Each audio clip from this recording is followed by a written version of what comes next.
Hello everyone, today we are going to discuss on the topic human reproduction, and this video is presented to you by www.examher.com. So the topics we are going to cover in human reproduction is the basic introduction, male reproductive system, female reproductive system, gametogenesis, menstrual cycle, fertilization and implantation, pregnancy and embryonic development, parturition and lactation. So in this video we are going to discuss about the basic introduction and some of the part of male reproductive system. Okay. So first of all, introduction. So in human, the male and female sexes are separate. Both the primary and secondary sexual characters are different. So the primary sexual characters are the gonads. So male gonad is testes, which are 2 in number, and female gonad is ovary, which is 2 in number. So the plural is testes and the plural of ovary is ovaries. Male gonad produces the male gamete, which is a sperm, and the female gonad produces female gamete, which are egg or ovum. So as you can see in this diagram, this is the male reproductive system. These are the testes, which are the male gonad produces the male gamete, sperm. This is the structure of a sperm. And this is the female reproductive system, and this is the female gonad ovary produces the female gamete, which is egg or ovum. Okay. So the secondary sexual character develop at the time of puberty. Puberty is a stage when the male or female get mature and are able to produce a baby. So the age of the puberty for female is 10 to 14 years, while the age of males for puberty is 12 to 16 years. So this is the age at which the male start producing the sperm and the female start producing the ovum. So they are reproductively active at this stage. So the secondary sexual character are seen, which are because these are physically character. These are the morphological features. In male, beards and mustaches develop, the voice become heavy, and the development of pubic hair will take place. Likewise, in female, the enlargement of breast will take place, and the widening of hip area will take place, and pubic hair will develop, and many other features are there which will develop. Many other hormonal changes will take place at the time of puberty. Not only the morphological features will changes, the character of male and female will also change a little bit with the onset of puberty. Okay.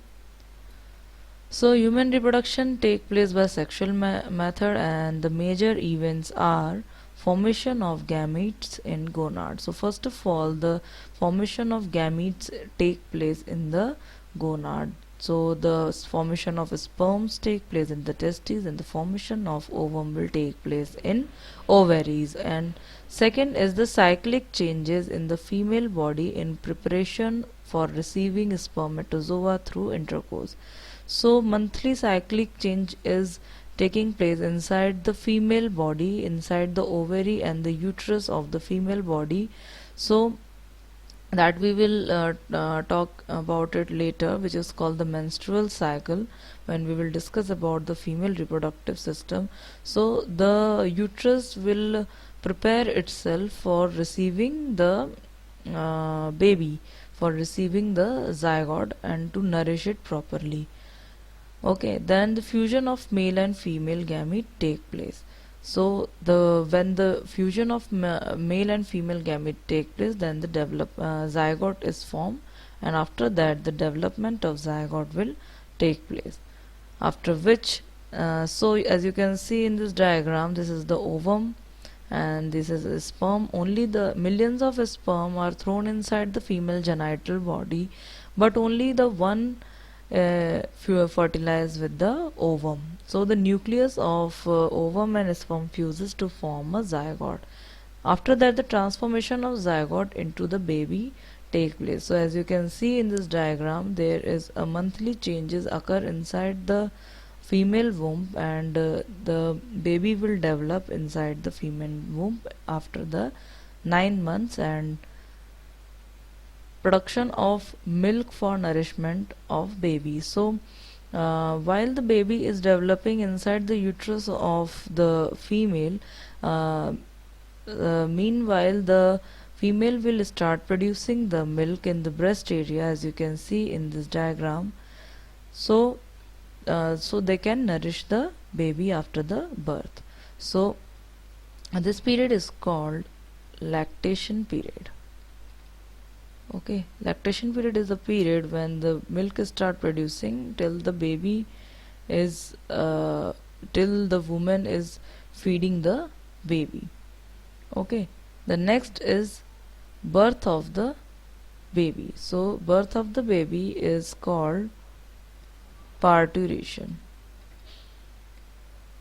Okay, so now we are going to discuss the male reproductive system. So it is located in the pelvis region, containing a pair of testes and accessory duct, glands, and some external genitalia. Okay, so pelvis region is the region around the hip, and it contains a pair of testes, and testes are responsible for the production of male gamete, which is a sperm, and accessory ducts and gland contribute to the bulk of semen. Okay, so the accessory ducts are seminal vesicle, prostate gland, and bulbourethral gland. So seminal vesicle adds 60% to the semen, prostate gland add 30% to the semen, and bulbourethral add small amount to the semen.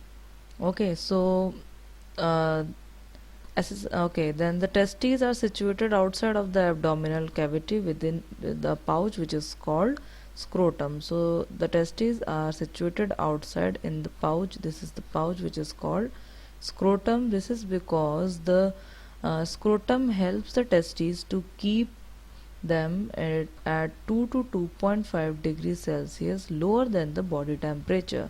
So this temperature is necessary for the production of sperm.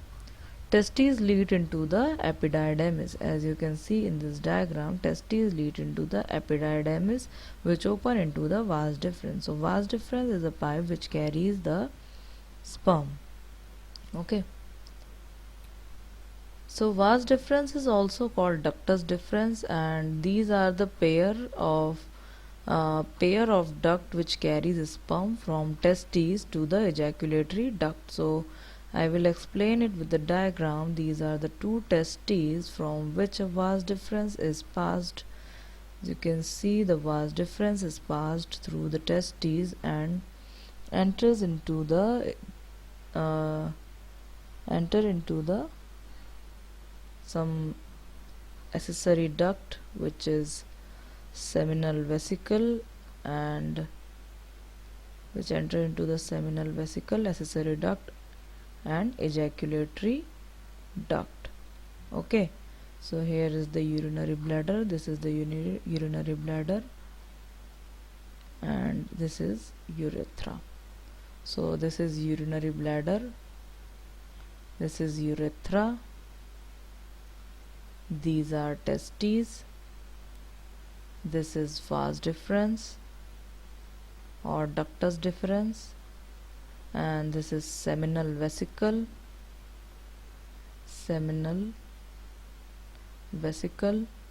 accessory duct, and this is ejaculatory duct. Okay, so the ejaculatory duct is formed by the union of vas deferens with the duct of seminal vesicle. Okay, so what happened is the testis produces the sperm, from where the sperms were passed through the vas deferens and enter into the seminal vesicle, which contribute its constituent to the semen, and hence the semen provide the motility to the sperm. Okay, the next is urethra, which is supplied with two type of gland, mucus gland of Litter and bulbourethral gland, or it is called Cooper's gland. So here you can see this is the urinary bladder and this is the urethra. So the urethra has a common opening for urine and semen as well. So as you can see in this diagram, the vas deferens also joined to the urethra at this point. Okay, so when the sperms were released with the semen, when the semen is released from the uh, urethra, the bulbourethral gland also contributes some amount of uh, alkaline fluid inside the semen. Okay, so the seminal vesicle empty into the prostate gland and open into the internal urethra, which travel the entire length of penis to open into to the exterior. So this seminal vesicle enter into the prostate gland. This you can see are the prostate gland. These are the prostate glands surrounding the urethra. Okay, and this is the internal urethra, and this part is the internal urethra, and this part is external urethra. Okay, so the seminal vesicle open into the internal urethra and passes through the external urethra, from where the semen is ejaculated from the penis region. External urethra is covered with the penis. Okay, so likewise the entire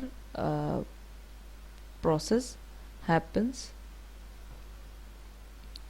Next is now we will discuss the about the testes. So approximately 200 to 500 millions of spermatozoa, which is also called sperm, are produced inside the testes. It is covered with the three layer tunica vesiculosa, which is the innermost layer. This is the innermost layer, tunica vesiculosa, tunica vesiculosa, and tunica albuginea is the middle layer. As you can see in this diagram, this is the middle layer, tunica albuginea, and the outermost covering of the testes, which is tunica vaginalis.